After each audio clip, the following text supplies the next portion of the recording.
नमस्कार, कृषि समाचार में आपका स्वागत है। मैं हूं आपके साथ अनामिका पांडे। आइए देखते हैं आज कृषि समाचार में क्या है खास। नगरी में मसाला फसलों की 3 प्रसंस्करण इकाइयों की स्थापना होगी।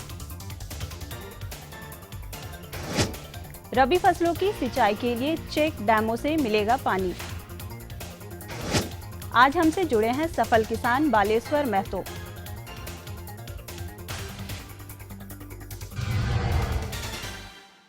अब समाचार विस्तार से। राज्य बागवानी मिशन परियोजना आधारित 5 प्रमुख प्रस्तावों को भारत सरकार द्वारा स्वीकृति प्रदान कर दी गई है।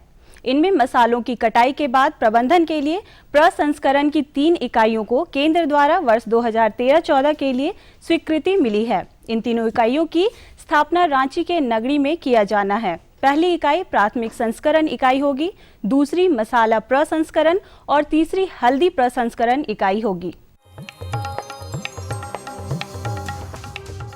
इस वर्ष अनियमित बारिश से सिंचाई कार्यों में हो रही परेशानियों को देखते हुए रबी फसलों के लिए सरकार द्वारा लघु सिंचाई योजनाओं से पानी देना सुनिश्चित किया गया है।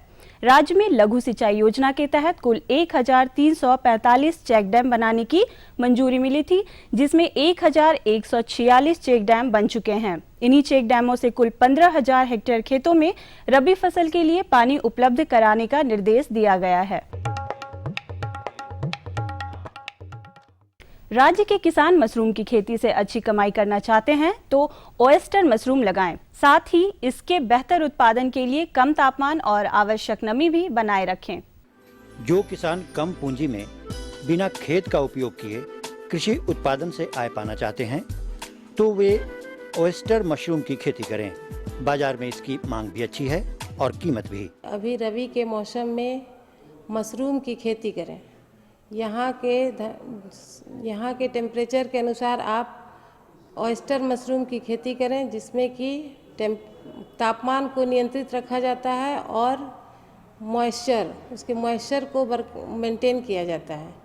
और इसमें क्या है कि ना आपको ज़्यादा पूंजी की ज़रूरत है, ना ही आपको खेती की ज़रूरत है। आप किसी भी ज़मीन में या घर के एक रूम में लगा के इसकी अच्छी खेती की जा सकती है। साथ ही इसका मार्केटिंग का भी अभी कोई दिक्कत नहीं है। मार्केटिंग में इसका डिमांड भी है। किसान भाई टमाटर के बेहतर उत्पादन के लिए अर्का आभा, स्वर्ण लालिमा, स्वर्ण संपदा या स्वर्ण समृद्धि लगाएं तथा शिमला मिर्च के लिए कैलिफोर्निया वंडर, येलो वंडर या अर्का मोहिनी नामक उन्नत प्रभेद का चयन कर सकते हैं। किसान भाइयों को मालूम है कि पॉली हाउस में अभी सब्जी की खेती का एक बड़ा चलन है और जिन किसानों को अच्छी खेती करनी है वो पॉली हाउस में टमाटर एवं शिमला मिर्च की खेती कर सकते हैं। टमाटर में अर्का आभा, स्वर्ण लालिमा, स्वर्ण संपदा एवं स्वर्ण समृद्धि ये प्रजाति हैं और कुछ संकर जाति भी हैं। इसमें इनका खेती करके किसान बहुत अच्छा पैसा कमा सकते हैं। इसके साथ ही शिमला मिर्च जो कि बाज़ार में बहुत अच्छा कीमत मिलता है, इसमें कैलिफोर्निया वंडर है और येलो वंडर है और अर्का मोहिनी है। ये तीनों प्रजातियां हैं। इसका भी खेती करके हमारे किसान भाई बहुत अच्छा पैसा कमा सकते हैं। राज्य के किसान कतारों में बीज की बुआई और खेतों में खाद डालने के लिए बिरसा बीज सह खाद ड्रिल नामक कृषि यंत्र का इस्तेमाल कर सकते हैं। इसकी कार्य क्षमता 50 डिसमिल प्रतिदिन है। आज हमसे जुड़े हैं सफल किसान बालेश्वर महतो, जो अपने 2 एकड़ खेतों में अरहर की खेती कर रहे हैं। बालेश्वर महतो एक ऐसे परिश्रमी किसान का नाम है जिनकी सफलता का राज है लगातार प्रयास करना। वैसे तो ये सभी मौसमी फसलों की खेती करते हैं, लेकिन अभी दलहनी फसल अरहर लगाए हुए हैं। मेरा नाम है कलेश्वर महतो, पिताजी का श्री पंचानन महतो। हम लोग श्री विधि द्वारा ही सब कुछ, कृषि विज्ञान से ही हम लोग सब कुछ करते हैं। अगो पहले वाला तो छोड़ दिए सर, पहले वाला तो जो लगाते थे बीज उसमें तो ज़्यादा लगाते, लेकिन ज़्यादा नहीं होता था, लेकिन कम में लगाते हैं, लेकिन कम ही हम लोग को ज़्यादा उपज होता है। इसी में हम लोग को पढ़ाई लिखाई, लड़का बच्चा का सब कुछ, भरण पोषण इसी में सब हो जाता है। खाना पीना हम लोग सब कुछ थोड़ा बहुत बचबो करता है, इसीलिए सब हम लोग चलाते हैं। इसीलिए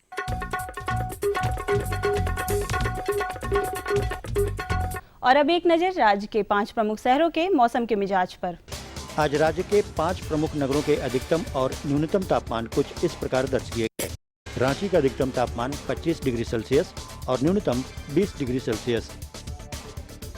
जमशेदपुर का अधिकतम तापमान 28 डिग्री सेल्सियस और न्यूनतम 22 डिग्री सेल्सियस। मेदिनीनगर का अधिकतम तापमान 29 डिग्री सेल्सियस और न्यूनतम 22 डिग्री सेल्सियस। देवघर का अधिकतम तापमान 30 डिग्री सेल्सियस और न्यूनतम 22 डिग्री सेल्सियस। वहीं धनबाद का अधिकतम तापमान 30 डिग्री सेल्सियस और न्यूनतम 22 डिग्री सेल्सियस दर्ज किया गया।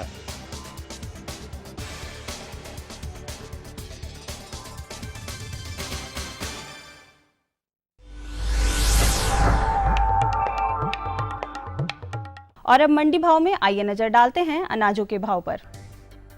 आज कृषि उत्पाद बाजार समिति पंडरा रांची में विभिन्न खाद्यान्नों के थोक भाव कुछ इस प्रकार दर्ज किए गए। चावल मोटा 1900 रुपए से 2100 रुपए, चावल मध्यम 2200 रुपए से 2550 रुपए, चावल उत्तम 2600 रुपए से 5200 रुपए, गेहूं 1400 रुपए से 2200 रुपए, चना 3700 रुपए से 4100 रुपए, दाल अरहर 5450 रुपए से 6500 रुपए, दाल मसूर 4450 रुपए से 5150 रुपए, दाल चना 4500 रुपए से 5250 रुपए, सरसों तेल 8500 रुपए से 9400 रुपए, चीनी 3300 रुपए से 3500 रुपए, आलू 1000 रुपए से 1200 रुपए और प्याज 3200 रुपए से लेकर 4000 रुपए प्रति क्विंटल रहा। कृषि समाचार में आज इतना ही। अगले दिन अगले अंक में फिर मुलाकात होगी कुछ ताजा तरीन खबरों के साथ। तब तक के लिए दीजिए इजाजत। नमस्कार, जोहार। ये लो और बताओ। बस। अरे ये क्या भैया जी, बस इतनी सी रासायनिक खाद? किसानी छोड़ रहे हो क्या? किसानी नहीं, नादानी छोड़ रहे हैं। मिट्टी की जांच कराई है। अब तो लालाजी जितनी जरूरत है उतने ही उर्वरक खेत में डालेंगे। हाँ, किसान भाई आज ही अपने जिले की नजदीकी भूमि परीक्षण प्रयोगशाला में मिट्टी की जांच जरूर करवाएं और मिट्टी में पोषक तत्व, नमी व पौधे के विकास को देखते हुए केवल जरूरत के अनुसार ही पोषक तत्व डालें। और हाँ, मिट्टी में गंधक, जस्ता, बोरोन जैसे सूक्ष्म पोषक तत्वों का पता लगाना भी न भूलें। उर्वरक और जैविक खाद के सही उपयोग से भूमि का उपजाऊपन बनाए रखें, उत्पादकता बढ़ाएं, खर्चा घटाएं और बहुमूल्य विदेशी मुद्रा बचाने में भी सहयोग दें। और हाँ, धीमी गति से नाइट्रोजन उपलब्ध कराने वाले उर्वरकों जैसे नीम लेपित यूरिया को प्राथमिकता दें और यूरिया का पत्तों पर छिड़काव करें। अरे वाह, तू तो सचमुच समझदार हो गया रे। अधिक जानकारी के लिए संपर्क करें जिला कृषि अधिकारी या किसान कॉल सेंटर। अम्मा खाना दे दो ना। सबर कर गोलू, अभी दाल नहीं गली है। तू फिक्र ना कर गोलू की अम्मा, अब की बार अपनी दाल खूब गलेगी। क्या मतलब जी? अब की बार NFSM के तहत दाल की पैदावार को बढ़ाने के तरीकों को दिखाने के लिए देश में 1000 क्षेत्र चुने गए हैं, जिसमें हमारा इलाका भी आ गया है। पर इससे हमें क्या फायदा? हमें 5 एकड़ खेती के लिए खाद और कीटनाशक के अलावा बढ़िया बीजों की एक मिनी किट भी मिलेगी। इतनी दाल का करेंगे क्या जी? अरे भगवान, सरकार ने दलहन का समर्थन मूल्य भी खूब बढ़ा दिया है और इनकी खरीद का भी पूरा इंतजाम कर लिया है। इससे आमदनी बढ़ेगी और फिर हमारा गोलू अच्छे स्कूल में जाकर के कृषि वैज्ञानिक बनेगा। हाँ,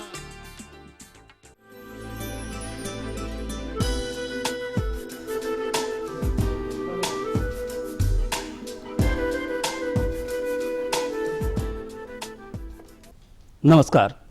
कृषि दर्शन कार्यक्रम में तमाम किसान भाइयों का स्वागत है। किसान भाइयों, अभी खरीफ का मौसम है और अभी आप खरीफ मौसम में यानी खरीफ का उत्पादन लेने में लगे हुए हैं और रबी की तैयारी भी आप शुरू कर दिए होंगे। तो आज हम अपने कार्यक्रम में बात करेंगे जीरो टिलेज विधि द्वारा रबी फसलों के आच्छादन के बारे में, और इस विषय पर जानकारी देने के लिए हमारे साथ मौजूद हैं जटाशंकर चौधरी जी, जो आत्मा के निदेशक हैं। तो डॉक्टर साहब, सबसे पहले आपका हमारे कार्यक्रम में स्वागत है। जी, आप धन्यवाद। किसान भाइयों, हम आपको बता दें कि हमारा जो ये कार्यक्रम है वो जीवंत फोन इन कार्यक्रम है, और इस कार्यक्रम में आपकी इस विषय से संबंधित कोई भी समस्या हो या किसी भी प्रकार की कोई जानकारी चाहिए तो आप हमें इस नंबर पर संपर्क कर सकते हैं। हमारा नंबर है 065122826607। तो आपके कॉल का हमें इंतजार रहेगा और हमारे जो विशेषज्ञ हैं वो आपको जानकारी देंगे। तो चलिए, हमें आपके कॉल का इंतजार है। उससे पहले हम सर से कुछ प्रश्न जानना चाहेंगे, कुछ पूछना चाहेंगे कि सर, ये आप हमें बताएं कि ये जीरो टिलेज जो सिस्टम है वो आखिर है क्या? किसान भाइयों को जोहार। देखिए, जीरो टिलेज एक तकनीक है, एक विधि है जी खेती करने की। और उसमें क्या होता है कि धान की कटाई जब आप करते हैं तो उस समय आप कटाई करते ही आप आज कटाई किए और कल जीरो टिलेज मशीन चला करके बुआई कर सकते हैं जी। और जीरो टिलेज का मतलब है कि आप मिट्टी की जुताई कम से कम करते हैं, या तो नहीं करते हैं या कम करते हैं, यानी मिट्टी को हम डिस्टर्ब कम से कम करते हैं जी, ताकि जो भी धान का जो आप कटनी करने के बाद जो भी जड़ के साथ उसका ये तना बचा रहता है वो रहे, फिर धान की पत्तियां खेत में रहे। उससे क्या होता है कि वो जो उस समय मिट्टी में उपलब्ध जो पानी रहता है उसका वो संरक्षण करता है, और इसको हम कंजर्वेशन फार्मिंग के रूप में जानते हैं, जीरो टिलेज टेक्निक को। तो क्लाइमेट चेंज जो हो रहा है और ख़ास करके झारखंड में जहाँ पे आपको सिंचाई की क्षमता बहुत ज़्यादा नहीं है और जो खेती है वो वर्षा आश्रित है जी, तो उसमें होता क्या है कि धान की खेती करने के बाद तो आप देखेंगे कि रबी फसल हम लोग अभी तक 6 से 7 लाख हेक्टेयर में ही खेती कर पाते हैं, जबकि खरीफ फसल की खेती हम लोग 24-25 लाख हेक्टेयर में करते हैं।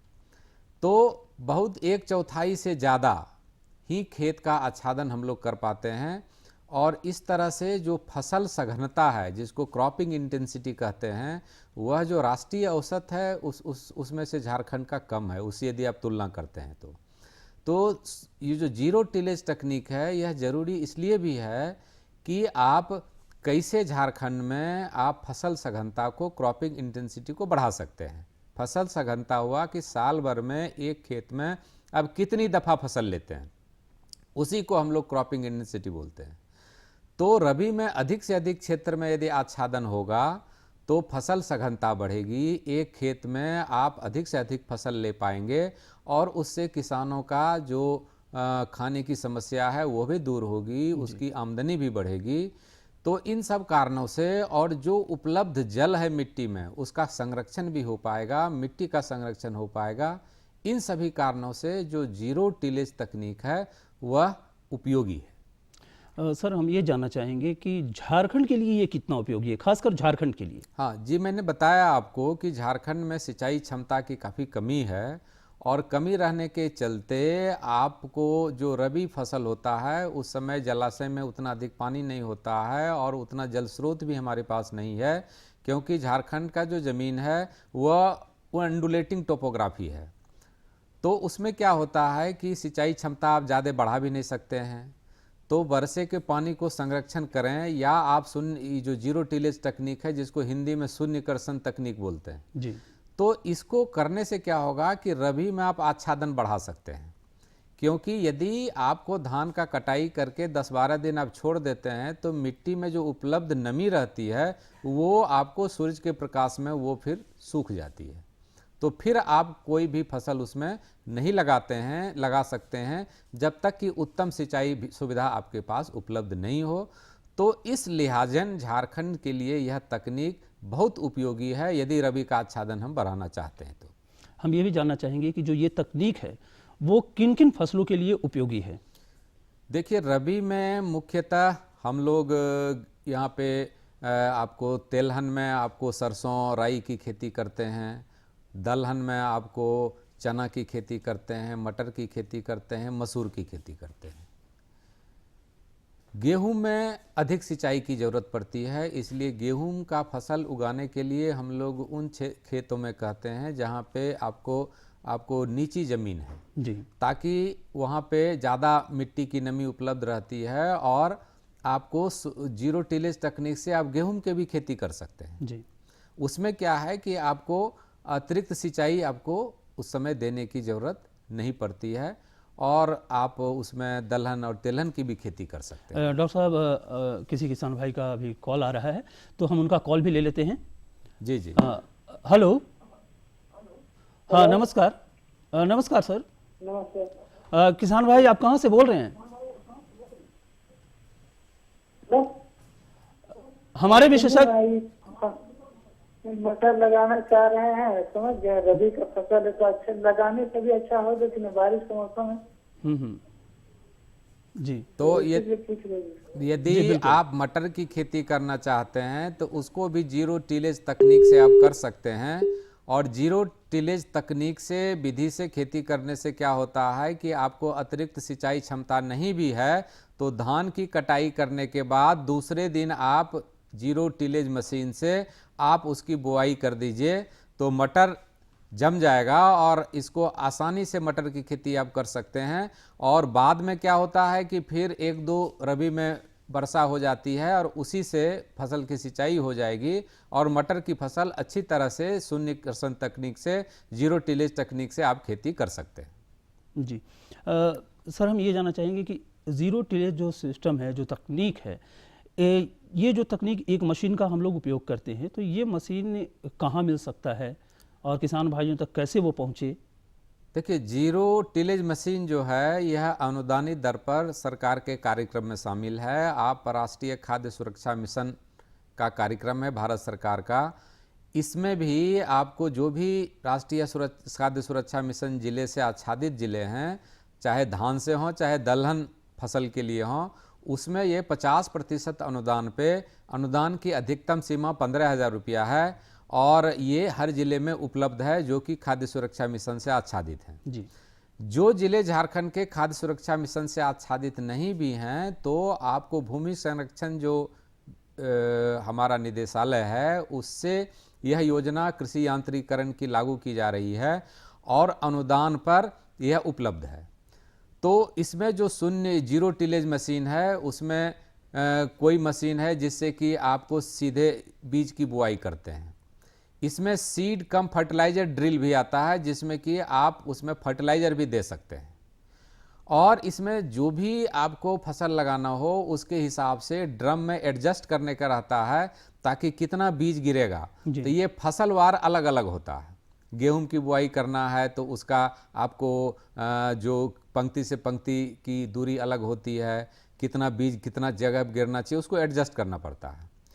और आपको दलहन में उसी तरह करना पड़ेगा, तो इस तरह से उसमें एडजस्टमेंट करना पड़ता है। और यह मशीन जो है वो जो आपको कृषि यांत्रिकीकरण योजना है इसमें भी आपको 50 से 75% अनुदान पर ये उपलब्ध है। इसके लिए किसान भाइयों को वहाँ के परियोजना निदेशक आत्मा और जिला भूमि संरक्षण पदाधिकारी या भूमि संरक्षण पदाधिकारी से संपर्क करना होगा और वहाँ से इस मशीन को अनुदान के दर पे प्राप्त करना होगा। सर, हमारे कोई कॉलर जुड़ रहे हैं। हेलो। हेलो। हाँ, नमस्कार। हाँ जी, प्रश्न कीजिए। हाँ, हम जीरो टिलेज मशीन का किस तरह उपयोग कर सकते हैं? हाँ जी, बोलिए, पूछिए। जीरो टिलेज मशीन का उपयोग कैसे कर सकते हैं? तो इसमें आपको यदि ट्रैक्टर आपके पास जिन किसान के पास है तो ट्रैक्टर से उसको चलाने वाला भी जीरो टिलेज मशीन होता है और इसका जो आपको चौड़ाई होती है इस जो जीरो टिलेज यंत्र की 1 से 1.5 मीटर तक होती है। अलग अलग कंपनी अलग अलग तरह का अपना प्रोडक्ट निर्मित करती है और इसमें आपको एक साथ 9 पंक्ति में या 11 पंक्ति में आप सीधी बुआई कर सकते हैं और इससे सीधी बुआई हो जाती है। अब थोड़ा सा उसमें लकीर ऐसा गड्ढा होगा और उसमें बीज गिरते जाएगा और उससे नमी के चलते फिर वो बीज जम जाएगा और फिर फसल खड़ी हो जाती है। तो इस तरह से इसका उपयोग कर सकते हैं। और यदि यह आपको पशु चालित भी जीरो टिलेज मशीन मिलता है जिसमें कि 2 या 3 रो आप उसमें से आप चला सकते हैं। यदि बैल जो है यदि तंदुरुस्त है, बड़ा बैल है, तो 3 रो का भी जीरो टिलेज मशीन एनिमल से ड्रॉ करा सकते हैं, या नहीं तो यदि बैल छोटा है तो 2 रो का भी मशीन इसमें चलता है। तो दोनों तरीके से इस मशीन का उपयोग किया जा सकता है। सर, हम ये जानना चाहेंगे कि इस मशीन के और क्या फ़ायदे हैं? देखिए, इस मशीन से मैंने कहा कि इससे आपको एक तो आपको यदि रबी का फसल आप खेत की जुताई करके लगाएंगे तो उसमें आपको 4 बार 5 बार 6 बार जुताई करना पड़ेगा। इसमें एक बार ऑपरेशन करने से कम हो जाएगा। एक तो नंबर ऑफ ऑपरेशन कम हो गया। सर, हम एक कॉल और ले लेते हैं। हेलो हेलो, हाँ जी, प्रश्न कीजिए। हम जीरो टाइल का उपयोग कैसे करते हैं? कैसे कर सकते हैं? हाँ, जीरो टिलेज मशीन को मैंने बताया कि उसको ट्रैक्टर के साथ भी चला सकते हैं, या आपको मवेशी जो बैल होता है उससे भी उसको चला सकते हैं। मैं इसको दोहरा रहा हूं कि यदि बैल चालित आप जीरो टिलेज करेंगे तो 2 से 3 आपको पंक्ति में इसकी बुआई होगी, और यदि ट्रैक्टर से वो चलेगा तो 9 और 11 पंक्ति में इसकी बुआई होगी। और ट्रैक्टर के पीछे लगा देना है, जिस तरह से आप सामान्य हल लगाते हैं उसी तरह लगा देंगे और उसको चलाते जाएगा। उसका स्पीड जो है बहुत ज़्यादा नहीं होना चाहिए, 3 से 4 किलोमीटर प्रति आवर का स्पीड होना चाहिए, और इस तरह से लगा के आप जीरो टिलेज मशीन से बुआई कर सकते हैं। यानी मशीन को बहुत धीरे धीरे चलाना है। सर, हम बात कर रहे थे कि इसके फायदे के बारे में। हाँ, फायदे के विषय मैंने बताया कि एक तो आप नंबर ऑफ जुताई की संख्या कम हो जाती है जीरो टिलेज का उपयोग करने से। दूसरा होता है कि जो मिट्टी में धान की कटाई के समय उपलब्ध नमी है उसका संरक्षण हो जाता है, उसका उपयोग हो जाता है। पानी जो है इसमें आपको 20 से 30% तक पानी की बचत हो जाती है, क्योंकि अलग से सिंचाई आपको नहीं देना पड़ता है। उसके बाद जिस समय कटाई करते हैं उस समय धान की पत्तियां और उसका जो जड़ है वो तना रहता है, जिससे कि किसी न किसी रूप में छाया होता है, और मिट्टी की जो उपलब्ध नमी है वो सूरज के प्रकाश में नहीं उड़ती है, तो मिट्टी का नमी का भी उपयोग होता है। उसके बाद भूमि का संरक्षण होता है। यदि आपको खेत की जुताई कम करेंगे और उसका डिस्टरबेंस कम करेंगे तो सॉइल का हेल्थ जो है वह भी बचता है। और सबसे बड़ा झारखंड में जो जरूरी है कि यदि धान की कटनी के बाद यदि 15 दिन आपको रुपाई करने में, बुआई करने में विलम्ब हो गया तो पानी उड़ जाएगा, तब बुआई आप कर ही नहीं सकते हैं, क्योंकि अतिरिक्त सिंचाई आपके पास उपलब्ध नहीं है।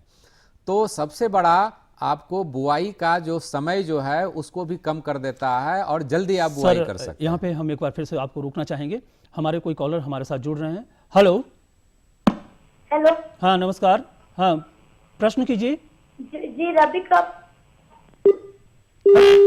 हेलो, लगता है संबंध विच्छेद हो गया है। हाँ, संभवतः वो रबी फसल के विषय में पूछ रहे थे कि जीरो टिलेज तकनीक से रबी फसल लगाने के विषय में। तो मैंने पहले बताया है, तो उसको गेहूं की खेती भी कर सकते हैं, आप दलहन की खेती भी कर सकते हैं। दलहन में मैंने बताया कि चना हो, मटर हो, चाहे आपको मसूर हो जी, इसकी खेती आप जीरो टिलेज मशीन से कर सकते हैं। इससे पंक्ति में बुआई होती है, खरपतवार को आपको निकालने में सुविधा होती है, जो मजदूर की संख्या है वो कम होती है खरपतवार निकालने में। यदि पंक्ति में बुआई हो गई तो आपको ज़्यादा जुताई करेंगे, सिंचाई अलग से करेंगे तो मजदूर का कॉस्ट आपको बढ़ेगा, तो कॉस्ट ऑफ कल्टीवेशन भी कम हो जाता है। और जब कॉस्ट ऑफ कल्टीवेशन होगा तो आपका जो प्रॉफिट जो है वो बढ़ जाता है। और ख़ास करके आप सभी खेत में आप आच्छादन कर सकते हैं रबी फसलों से, जो खेत खाली रह जाता है आपको जीरो टिलेज तकनीक नहीं अपनाने के कारण। सर, एक कॉलर हमारे साथ जुड़ रहे हैं। हेलो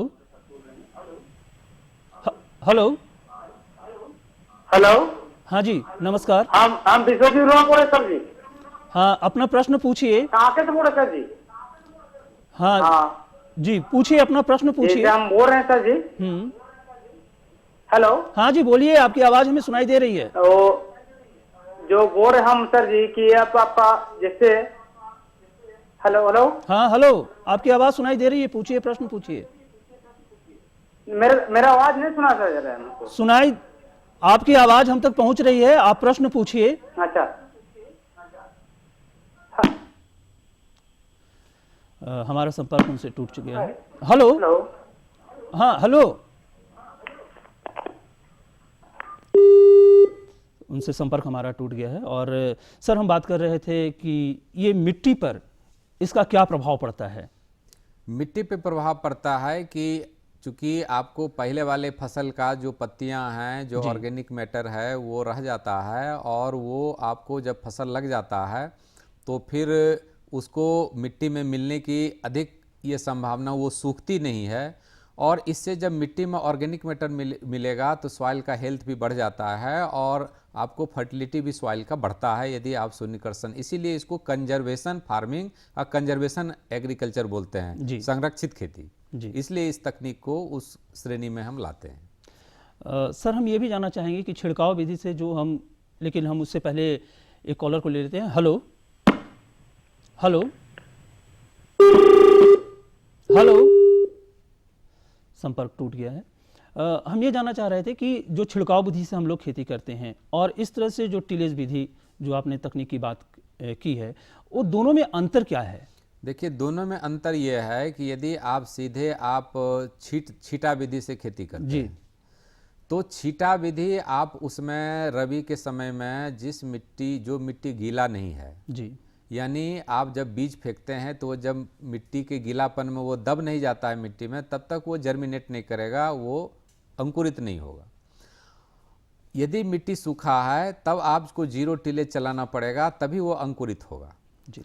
तो एक तो यह, दूसरा है कि 0 टिलेज चलाने से बुआई जो है वो पंक्ति में होगी। जब पंक्ति में बुआएगी तो खरपतवार आप निकाल सकते हैं, और इससे जो मिट्टी का न्यूट्रिएंट पौधों को मिलता है उसका कंपटीशन कम हो जाता है और अधिक न्यूट्रिएंट प्लांट को अवेलेबल हो पाता है।